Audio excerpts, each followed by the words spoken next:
Imagine this. You've rebuilt yourself. You've faced your storms, learned your lessons, and walked out stronger. Your peace isn't perfect, but it's hard-earned. And then one day, someone digs into the ashes of your past. They pull out something you've buried, a mistake, a failure, a version of you long gone. They hold it up like a trophy and say, "Remember this, that's who you really are." And in that moment, your heart tightens. Not from the memory itself, but from the sting of betrayal, because it's not your past haunting you, it's someone using it to remind you of who you were, not who you've become. Your first instinct? To defend, to explain, to prove that you've changed. But here's the Stoic truth. The moment you start defending your past, you give someone else power over your present. So, what do you say when someone uses your past against you? How does a Stoic respond? Today, I'll share with you 3 Stoic responses that restore your strength, reclaim your peace, and silence those who seek control. The first response: yes, that happened. When someone tries to weaponize your past, their power lies in your reaction. They want you to squirm, to justify, to carry shame you've already outgrown.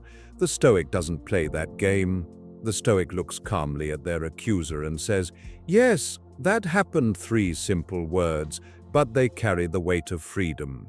You see, the ego hates acceptance. It wants to erase the uncomfortable, rewrite the past, or pretend it never happened. But Stoicism teaches us, what you accept can no longer enslave you. Seneca wrote, "He who confesses his faults begins to be innocent." When you acknowledge your past without guilt, you take back authorship of your story. Because when you say, "Yes, that happened," you're saying, "I'm not denying my story, I've mastered it." Example, someone says, "Didn't you get fired from your first job for being careless?" You reply, "Yes, I did. And it taught me what responsibility truly means." Now the power shifts. They tried to embarrass you, but your calm acceptance turns shame into strength. Remember this, the Stoic does not flinch before his past. He studies it, learns from it, and walks on unshaken. The second response: I've learned from it. Acceptance is strength, but reflection, that's wisdom. When someone uses your past to define you, they're looking through an old photograph. They see who you were, not who you've become. Epictetus once said, "No man is free who is not master of himself." Mastery means learning from every mistake, every failure, every heartbreak. So, when they say, "You used to be so reckless," you respond, "Yes, and that's how I learned discipline." You've shifted the energy. They expected defense. Instead, they received transformation. Your past becomes not a scar, but a symbol, not evidence of weakness, but proof of evolution. Marcus Aurelius wrote, "The impediment to action advances action. What stands in the way becomes the way." In Stoic thought, every mistake is sacred because it's the fire that forged you. Think of the philosopher Cleanthes, who once worked as a manual laborer, mocked by his peers for studying philosophy late at night. They used his poverty as an insult. But that same struggle became the proof of his devotion, the steel behind his virtue. So, when someone throws your past in your face, don't react.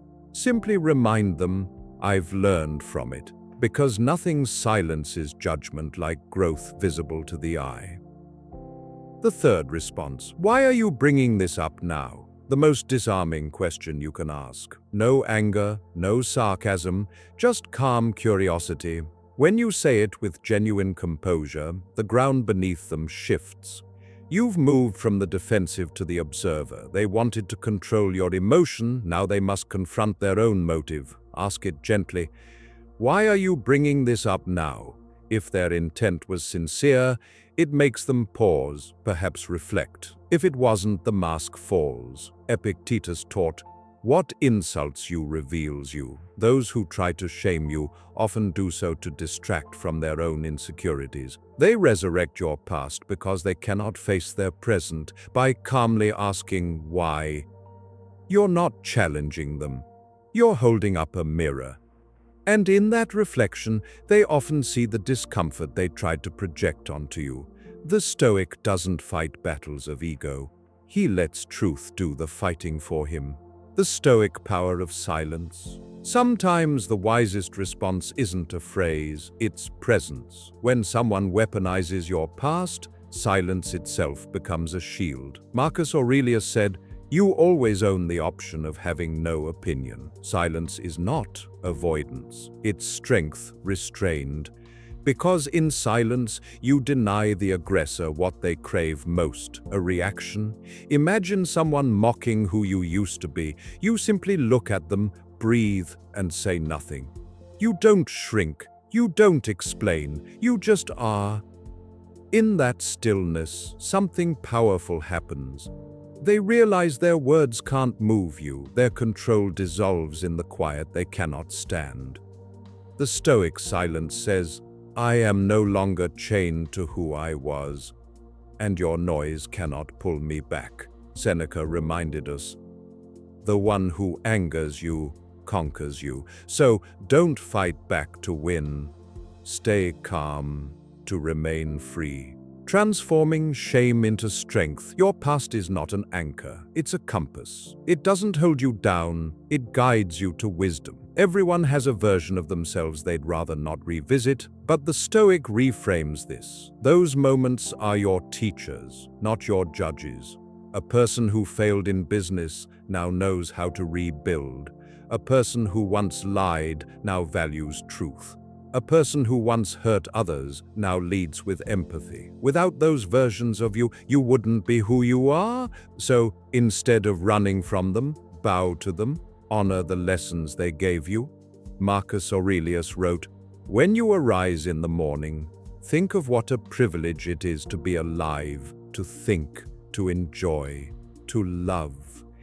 That includes the privilege of growth, even from pain. Your past carved your present strength. It's not a wound to hide, it's the foundation beneath your peace.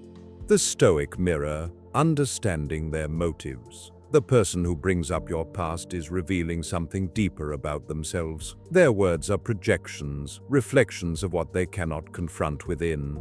Epictetus said, "When someone does wrong, he acts according to his own mistaken view of the good." People who try to humiliate you often envy your evolution. They remember your past not to remind you, but to reassure themselves that you once struggled too.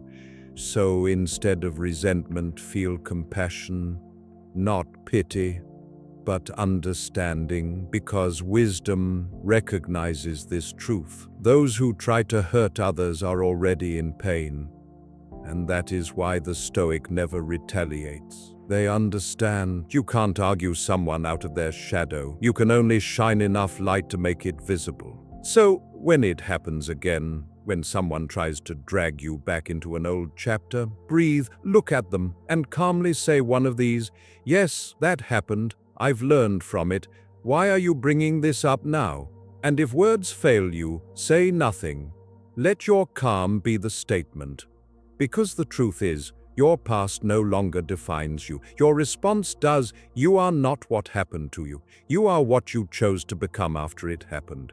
And one day when they bring up your old self, you'll smile, not in pride, not in pain, but in peace, and say, "Thank you, but I've already finished that chapter." Then walk away, calm, steady, untouchable, like a true Stoic. People will always have opinions about your past. Some will use it to judge you, others will use it to understand you.